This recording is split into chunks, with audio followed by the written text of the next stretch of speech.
Logo చూసుకున్న తర్వాత ఏమైనా తిందామని ఈ హోటల్ దగ్గర ఆగాము. మేము వచ్చి రాగానే అందరూ వచ్చేసారు, చాలా క్రౌడెడ్ అయిపోయింది. ఇక్కడ ఈ హోటల్లో ఇంకో స్పెషాలిటీ ఏంటంటే మీరు ఏం తిన్నా తినక ముందు 40, తిన్న తర్వాత 120 అవుతుంది అనమాట. చేసేదేం లేక బిల్లు కట్టి హోమ్ స్టేకి బయలుదేరాం. వెళ్లేదారంతా చాలా ట్రాఫిక్ ఉండే 2 hours లో హోమ్ స్టే రీచ్ అయ్యాం. ఈ రోజుకి ఇదే మన డైనింగ్ హాల్, ఇదే మన డిన్నర్. వాళ్ళ హాస్పిటాలిటీకి వాళ్ళ ఫుడ్ టేస్ట్ కి ఖచ్చితంగా టేక్ అబౌవ్ చెప్పాలి. ఫుడ్ తినేసాక రేపటి ప్లాన్ గురించి ఒక చిన్న బ్రీఫింగ్ తో పాటుగా ఫన్ డ్రివెన్ సెల్ఫ్ ఇంట్రడక్షన్స్ అయ్యాయి. అందరూ క్లోజ్ అయ్యి ఒకరి మీద ఒకరు పంచులు వేసుకోవడం స్టార్ట్ చేశారు. నెక్స్ట్ డేని మేము మ్యాగీతో స్టార్ట్ చేసాం. మాన్సూన్ ట్రెక్లలో మ్యాగీ కన్నా టేస్ట్ ఫుడ్ ఇంకేముంటుంది చెప్పండి. ఎంతో అదృష్టం చేసుకున్నాం, ఇవాళ మేము అడవిలో మాధవ్తో మ్యాగీ తింటున్నాం.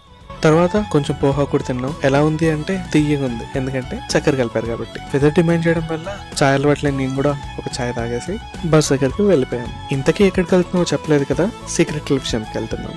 Stay tune for more details.